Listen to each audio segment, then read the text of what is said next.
وَإِذَا سَأَلَكَ عِبَادِي عَنِّي فَإِنِّي قَرِيبٌ أُجِيبُ دَعْوَةَ الدَّاعِ إِذَا دَعَانِ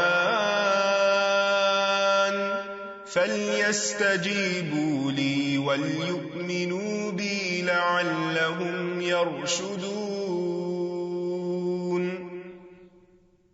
نحمده ونصلي على رسوله الكريم، اما بعد فاعوذ باللہ من الشیطان الرجیم، بسم اللہ الرحمن الرحیم، رب اشرح لي صدری ویسر لي امری واحلل عقدۃ من لسانی یفقہوا قولی.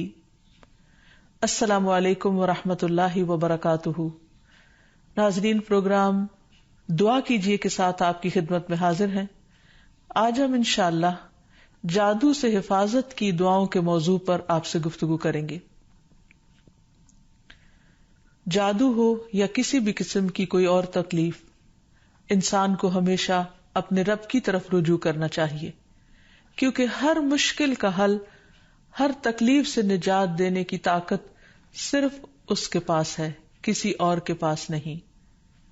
اور اللہ سبحانہ وتعالی خود فرماتے ہیں وَقَالَ رَبُّكُمُ ادْعُونِي أَسْتَجِبْ لَكُمْ، تمہارا رب کہتا ہے کہ مجھ سے دعا مانگو، ادعونی، میرے آگے ہاتھ پھیلاؤ، استجب لکم، میں تمہاری دعا قبول کروں گا. نبی صلی اللہ علیہ وسلم نے فرمایا کہ سب سے زیادہ عاجز وہ ہے جو دعا کرنے سے عاجز ہے، یعنی جو اپنے رب کو نہیں پکارتا.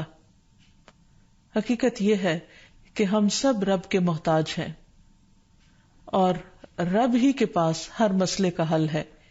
اس لیے ہمیں ہر حال میں اٹھتے بیٹھتے سوتے جاگتے جب بھی تکلیف کا احساس ہو، جب بھی کسی ضرورت کا احساس ہو، فوراً اپنے رب کو پکارنا چاہیے اور پھر رب کے ساتھ ایک تعلق مضبوط رکھنا چاہیے، اور وہ رب کی یاد کا تعلق ہے.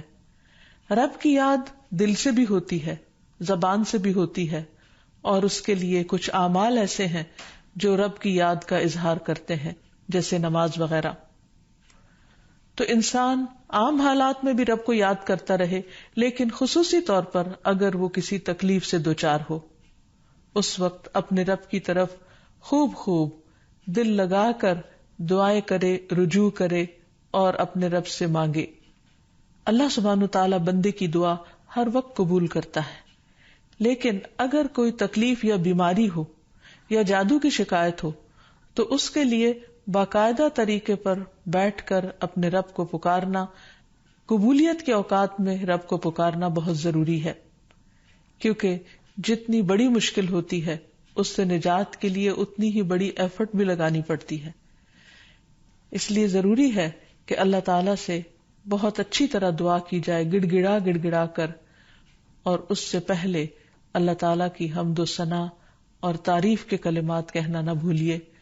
سبحان اللہ والحمد للہ ولا الہ الا اللہ واللہ اکبر ولا حول ولا قوة الا باللہ. سبحان اللہ، پاک ہے اللہ، اللہ ہی کی تسبیح ہے. والحمد للہ، اب سب تعریف اللہ کے لیے ہے. ولا الہ الا اللہ، اور نہیں کوئی الہ مگر اللہ. واللہ اکبر، اور اللہ سب سے بڑا ہے.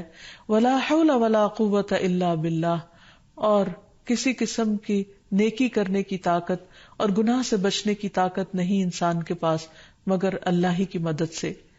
اسی طرح کسی بھی تکلیف اور کسی بھی بیماری سے نجات صرف اللہ سبحانہ وتعالی کی مدد سے ہی ہو سکتی ہے.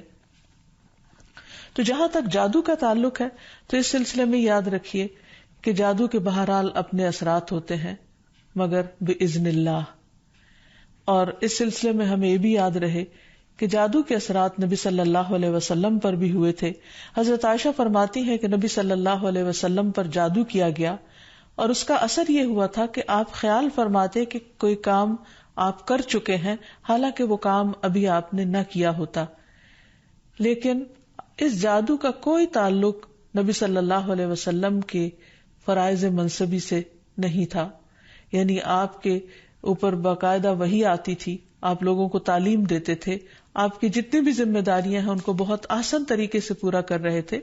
ہاں بعض اوقات عام روزمرہ کے کاموں میں کچھ خلل واقع ہو جاتا. اسی طرح حضرت عائشہ رضی اللہ تعالی عنہا پر بھی جادو کیا گیا. اس سلسلے میں عمرہ جو ان کی شاگرد ہیں وہ کہتی ہیں کہ ایک مرتبہ حضرت عائشہ بیمار ہو گئی اور ان کی بیماری کا دورانیہ بہت لمبا ہو گیا، یعنی وہ ٹھیک نہیں ہو رہی تھی. اسی دوران مدینہ منورہ میں ایک طبیب آیا، یعنی علاج معالجہ کرنے والا.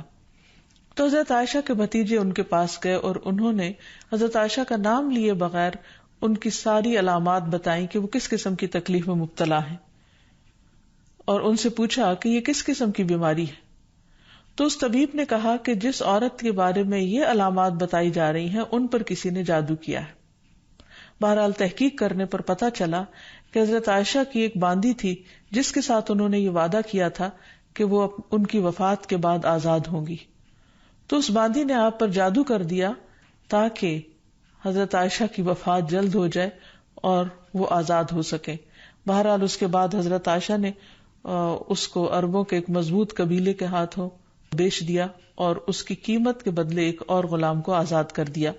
تو اس واقعے سے بھی پتہ چلتا ہے کہ بہرحال جادو برحق ہے، یعنی جادو ایک اثر رکھتا ہے. برحق ہونے کا مطلب یہ نہیں کہ اس کا کرنا درست ہے، ہرگز نہیں، بلکہ جادو تو کفر ہے.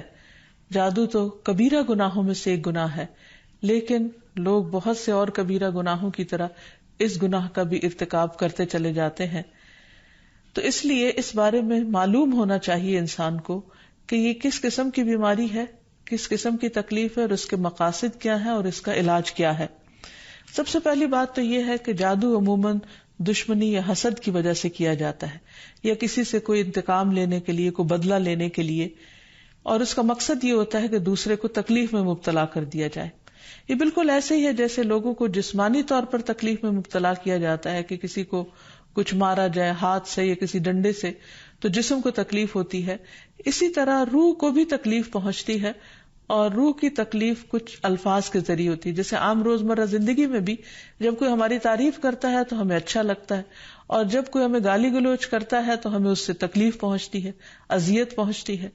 چونکہ روح اور جسم آپس میں گندے ہوئے ہیں، اس لیے اگر جسم کو کوئی تکلیف پہنچتی ہے تو وہ اس کا اثر روح تک جاتا ہے. اسی طرح اگر روح پر کوئی چیز اثر انداز ہوتی ہے، کوئی کلام یا کچھ ایسے عملیات، تو اس کا اثر جسم تک بھی جاتا ہے. اور اس طرح انسان جادو کے اثر سے نہ صرف یہ کہ روحانی طور پر بلکہ بعض اوقات جسمانی طور پر بھی بیمار ہو سکتا ہے.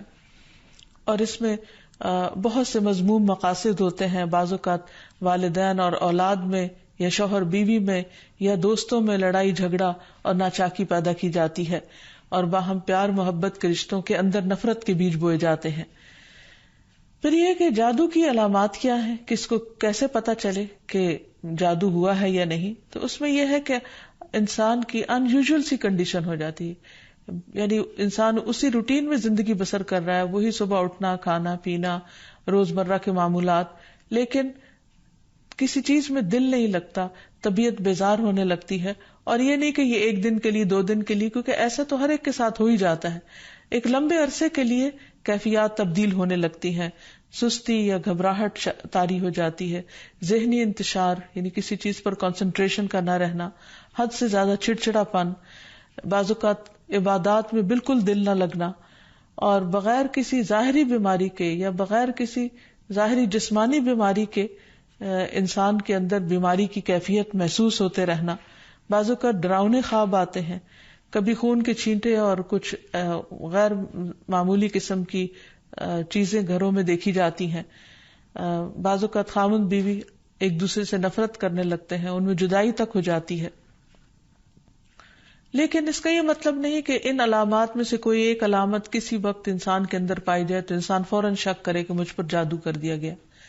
کیونکہ آج کل یہ وبا بھی بہت عام ہو چکی ہے کہ ہر دوسرا شخص اس وہم میں گرفتار ہے کہ اس پر کسی نے کچھ کر دیا ہے.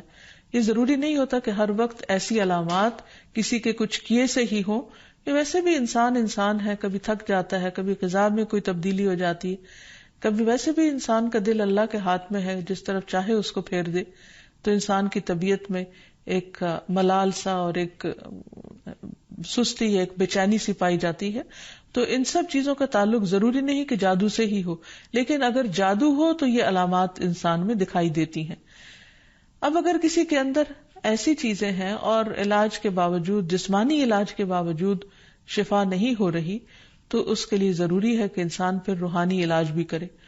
روحانی علاج کے لیے ضروری نہیں کہ کسی بابے کے پاس یا کسی مذہبی بزرگ کے پاس ہی انسان جائے، انسان خود بھی اللہ سبحانہ و تعالیٰ کا کلام پڑھ سکتا ہے اور پورے یقین اور ایمان کے ساتھ، اور اس سے انسان کو شفا ہو سکتی ہے، کیونکہ کسی انسان کے ہاتھ میں کوئی طاقت نہیں، اصل طاقت اللہ کے کلام میں ہے، جس کو پورے یقین اور ایمان کے ساتھ پڑھنا چاہیے۔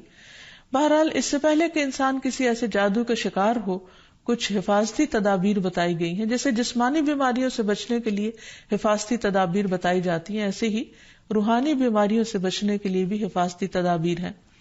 اس میں سب سے پہلے تو یہ کہ انسان پاک صاف رہے، طہارت اور وضو کا اہتمام کرے، عبادات کی پابندی کرے، کیونکہ شیاطین ایسے شخص پر اثر انداز نہیں ہو سکتے کہ جو اللہ سبحانہ تعالیٰ کے ساتھ مضبوط تعلق رکھتے ہیں۔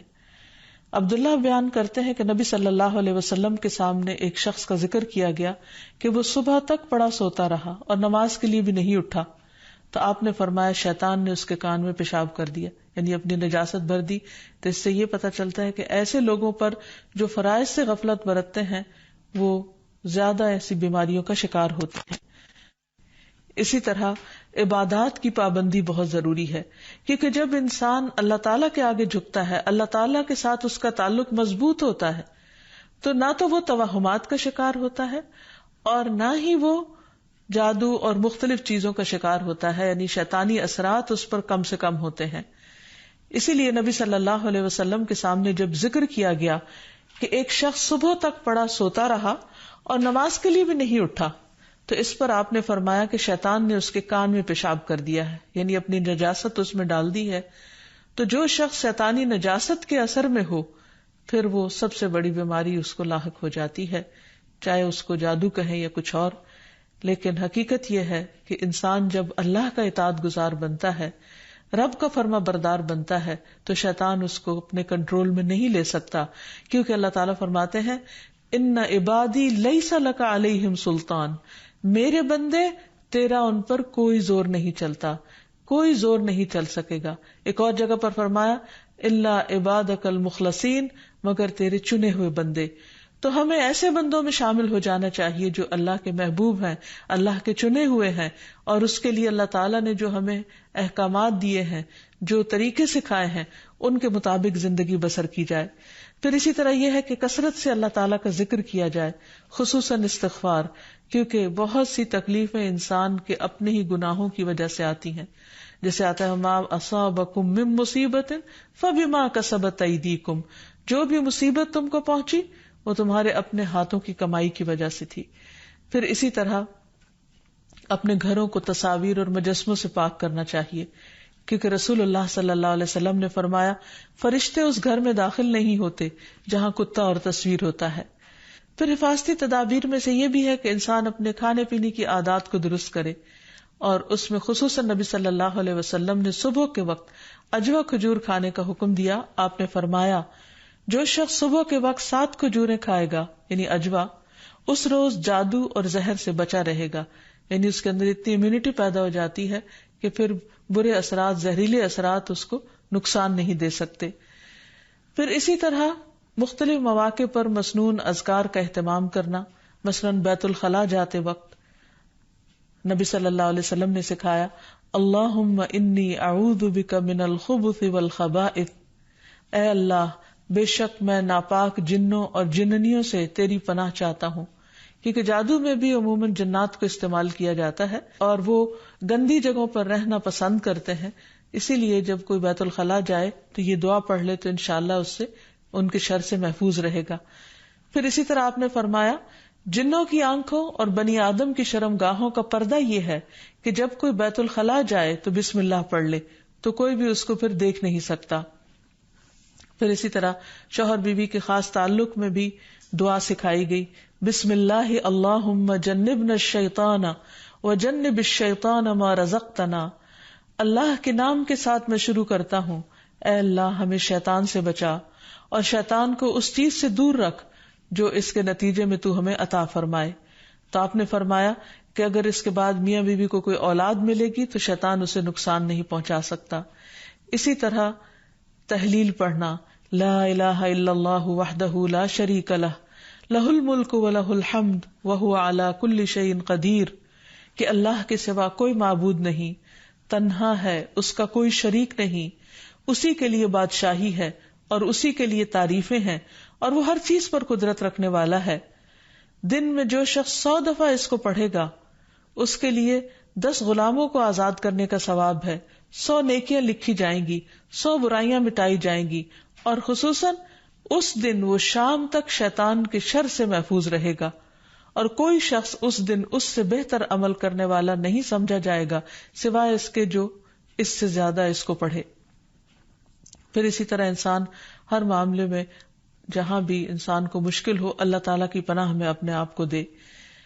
تو خلاصہ کلام یہ ہے کہ انسان اپنے آپ کو مختلف طرح کے توہمات سے بھی بچائے اور ہر چھوٹی بڑی بات کو جادو قرار نہ دے، یا کسی کام کو کرنے کا ارادہ نہ ہو تو یہ سوچے کہ یہ مجھ پر جادو کر دیا گیا ہے اس لیے میں اس کام کو نہیں کر سکتا.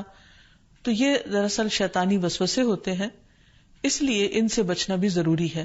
بہرحال اگر ایسے وسوسے ہوں یا حقیقت میں کوئی بیماری ہو تو اس کا علاج بھی بتایا گیا ہے، کیونکہ کوئی بیماری ایسی نہیں کہ جو قابل علاج نہ ہو. رسول اللہ صلی اللہ علیہ وسلم نے فرمایا ہر بیماری کے لیے دوا ہے. جب کسی مریض کو صحیح طریقے پر بیماری کی دوا پہنچتی ہے تو وہ اللہ تعالیٰ کے حکم سے درست ہو جاتا ہے.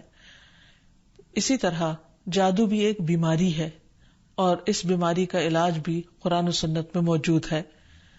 اس کے لیے سب سے پہلے تو یہ پتہ لگانے کی ضرورت ہے کہ کیا واقعی جادو ہے بھی یا نہیں. اور اس میں ہم دیکھتے ہیں کہ نبی صلی اللہ علیہ وسلم کو خواب کے ذریعے دکھایا گیا تھا کہ ان پر جو جادو کیا گیا ہے وہ کہاں پر دبایا گیا ہے، تو آپ نے اس کو نکلوایا تھا. لیکن ضروری نہیں کہ ہم میں سے ہر ایک کو یہ پتا چل سکے کہ جادو ہے کا. اول تو ہو سکتا ہو ہی نہ، صرف توہم ہی ہو، ایک خیال ہی ہو کسی کا، کیونکہ بعض چیزیں انسان جب بار بار سوچتا ہے تو وہ اس کو حقیقت معلوم ہونے لگتی ہیں. لیکن اگر انسان کو کوئی ایسا خواب آ جائے تو ٹھیک ہے، اور اگر نہیں بھی آتا تو انسان اللہ سبحانہ وتعالیٰ کا ذکر کرتا رہے اور اس کے ذریعے علاج کرے. اس میں خاص طور پر شرعی دم جسے رقیہ شرعیہ کہا جاتا ہے، آج کل مختلف قراء کی آواز میں قرآن مجید کی سلیکٹڈ آیات ریکارڈ کر دی گئی ہیں.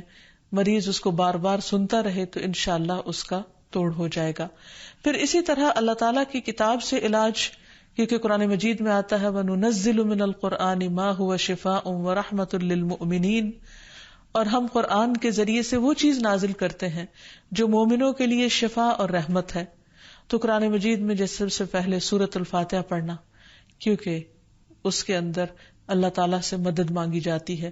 ایاک نعبد و ایاک نستعین، صرف تیری ہم عبادت کرتے ہیں اور صرف تجھی سے ہم مدد چاہتے ہیں کہ یا اللہ تو ہماری اس بیماری اور تکلیف کو دور فرما دے. پھر اسی طرح آیت الکرسی، کیونکہ جب انسان آیت الکرسی پڑھتا ہے تو اللہ سبحانہ وتعالیٰ کی طرف سے اس کے لیے ایک خاص محافظ مقرر کر دیا جاتا ہے، اور اگر رات کو انسان پڑھ کر سوتا ہے تو صبح تک وہ فرشتہ انسان کی حفاظت کرتا ہے. پھر اسی طرح سورۃ البقرہ کا پڑھنا، رسول اللہ صلی اللہ علیہ وسلم نے فرمایا سورۃ البقرہ پڑھا کرو، کیونکہ اس کا پڑھنا باعث برکت ہے، اسے چھوڑنا باعث حسرت ہے، اور اس کے پڑھنے والے پر جادوگر قدرت نہیں پا سکتے. یعنی جو شخص قرآن پڑھتا ہے، خصوصاً سورۃ البقرہ پڑھتا رہتا ہے، تو کسی کا جادو اس شخص پر اثر نہیں کرتا. پھر اسی طرح معوذات پڑھنا، رسول اللہ صلی اللہ علیہ وسلم نے فرمایا صبح اور شام 3 بار معوذات کہہ لو تو یہ تمہاری ہر چیز سے کفایت کریں گی. یعنی سورۃ الاخلاص، قل اعوذ برب الفلق اور قل اعوذ برب الناس. اس کے علاوہ بھی مریض قرآن مجید کی تلاوت کثرت کے ساتھ کرتا رہے، اور پھر اگر ہو سکے تو بیری کے پتوں کو پانی میں ملا کر اس پانی سے غسل کر لے. اس کو بھی ایک مؤثر علاج کے طور پر بتایا گیا ہے. لیکن اس کے ساتھ ساتھ انسان غیر شرعی طریقوں سے مکمل طور پر پرہیز کرے، کیونکہ اس سے انسان کے ایمان اور عقیدے میں خلل واقع ہو جاتا ہے. رسول اللہ صلی اللہ علیہ وسلم نے فرمایا جس نے حرام چیز کے ساتھ علاج کیا اللہ تعالیٰ اس کے لیے اس میں شفا نہیں بنائے گا، یعنی اس کو پھر فائدہ نہیں ہوگا. پھر اسی طرح جادو کا علاج جادو سے نہیں کرنا چاہیے، یعنی اگر انسان کو کبھی ایسا وہم ہو تو جادوگروں کے پاس نہ جائے یا ایسے طریقے اختیار نہ کرے کہ جس سے جو ہمارے دین میں نہیں یا ہماری شریعت کے خلاف جاتے ہیں۔ رسول اللہ صلی اللہ علیہ وسلم نے فرمایا، جو جادو کرے یا جادو کروائے یا جو کسی کاہن کے پاس آئے اور اس کی بات کی تصدیق کرے تو اس نے اس چیز کا انکار کیا جو محمد صلی اللہ علیہ وسلم پر نازل ہوئی۔ اسی لیے غیر شرعی جھاڑ پھونک سے مکمل اجتناب کرنا چاہیے۔ نبی صلی اللہ علیہ وسلم سے نشرہ کے بارے میں دریافت کیا گیا تو آپ نے فرمایا یہ شیطانی عمل ہے۔ اور نشرہ کیا ہوتا ہے؟ جن یا جادو اتارنے کے لیے شرکیہ یا جاہلانہ منتر پڑھنا اور یا پڑھوانا۔ تو ایسے الفاظ جس کا بعض اوقات معنی معلوم نہیں ہوتا اور یہ بھی نہیں پتا ہوتا کہ اللہ تعالیٰ کو پکارا جا رہا ہے یا کسی جن یا کسی اور شیطان کو پکارا جا رہا ہے اور اس سے مدد لی جا رہی ہے، تو اس لیے کسی بھی ایسے کلام کو پڑھنا یا کسی سے پڑھوانا درست نہیں۔ پھر اسی طرح کاہنوں اور نجومیوں کے پاس جانے سے منع کیا گیا۔ نبی صلی اللہ علیہ وسلم نے فرمایا، جس نے کسی نجومی کے پاس جا کر اس سے کسی چیز کے بارے میں سوال کیا تو اس کی 40 رات کی نمازیں قبول نہیں ہوگی، یعنی اس نے اپنے دین کی بربادی کر لی۔ تو اس لیے کسی کے پاس جانے کی بجائے خود انسان زیادہ سے زیادہ قرآن مجید پڑھے، اور اگر وہ پڑھا ہوا نہیں تو آج ہر طرف بہت سی کیسٹس اور سی ڈیز اور ایسی چیزیں ملتی ہیں کہ جس سے انسان قرآن مجید کی تلاوت مسلسل سن سکتا ہے۔ ہو سکے تو مکمل قرآن مجید ایک ہفتے میں سن کر اپنے بیماری کا علاج کیا جائے۔ پھر اسی طرح یہ ہے کہ باقی دعائیں بھی جو جادو کے توڑ کی بتائی گئی ہیں ان کو پڑھتے رہنا انسان کو فائدہ دیتا ہے، جس میں خاص طور پر اور آخر میں یہ 2 خاص دعائیں جو نبی صلی اللہ علیہ وسلم نے جنات اور جادو کے شر سے بچنے کے لیے سکھائی ہیں، ان کو بار بار پڑھتا رہے، صبح و شام پڑھتا رہے حتیٰ کہ افاقہ ہو جائے۔ پہلی دعا ہے، اعوذ بکلمات اللہ التامات التی لا یجاوزہن بر ولا فاجر من شر ما خلق وذرأ وبرأ ومن شر ما ينزل من السماء ومن شر ما يعرج فيها ومن شر ما ذرأ في الأرض ومن شر ما يخرج منها ومن شر فتن الليل والنهار ومن شر كل طارق إلا طارقا يطرق بخير يا رحمن۔ میں اللہ کے کامل کلمات کے ساتھ پناہ چاہتا ہوں جن سے آگے نہ تو کوئی نیک اور نہ ہی کوئی برا شخص بڑھ سکتا ہے، ہر اس چیز کے شر سے جس کو اس نے بنایا، پیدا کیا اور پھیلایا، اور ہر اس چیز کے شر سے جو آسمان سے اترتی ہے، اور ہر اس چیز کے شر سے جو اس میں چڑھتی ہے، اور ہر اس چیز کے شر سے جسے اس نے زمین میں پیدا کیا، اور اس چیز کے شر سے جو اس سے نکلتا ہے، اور رات اور دن کے فتنوں کے شر سے اور رات کو آنے والے کے شر سے، سوائے اس کے جو خیر کے ساتھ آئے، اے رحم فرمانے والے۔ تو یہ دعا اور ایک اور دعا جو شدید جنات کے حملے سے بچانے والی دعا ہے، جس کے بارے میں کعب الاحبار کہتے ہیں کہ اگر میں یہ چند کلمات نہ پڑھتا تو یہود مجھے گدھا بنا دیتے۔ لوگوں نے پوچھا وہ کلمات کیا ہیں؟ تو کعب نے کہا، اعوذ بوجہ اللہ العظیم الذی لیس شیء اعظم منہ وبکلمات اللہ التامات التی لا یجاوزہن بر ولا فاجر وباسماء اللہ الحسنى کلہا ما علمت منها وما لم اعلم من شر ما خلق وبرأ وذرأ۔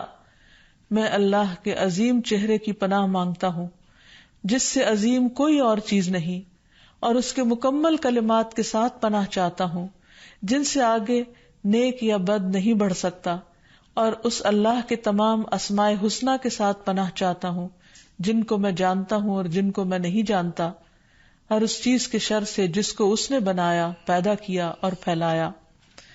تو بہرحال آخر میں یہی کہنا چاہوں گی کہ جادو کے سلسلے میں انسان ہمیشہ توہمات سے بچے، اللہ پر بھروسہ کرے، اور اگر کوئی شک اور شبہ انسان کو ہو جائے تو اللہ تعالیٰ سے دعا کرے، ذکر سے مدد لے، اور مسنون اذکار کے ذریعے اللہ تعالیٰ کی پناہ میں اپنے آپ کو دے۔ اللہ تعالیٰ ہم سب کو ہر طرح کے شر سے محفوظ رکھے۔ وآخر دعوانا ان الحمد للہ رب العالمین۔ السلام علیکم ورحمۃ اللہ وبرکاتہ۔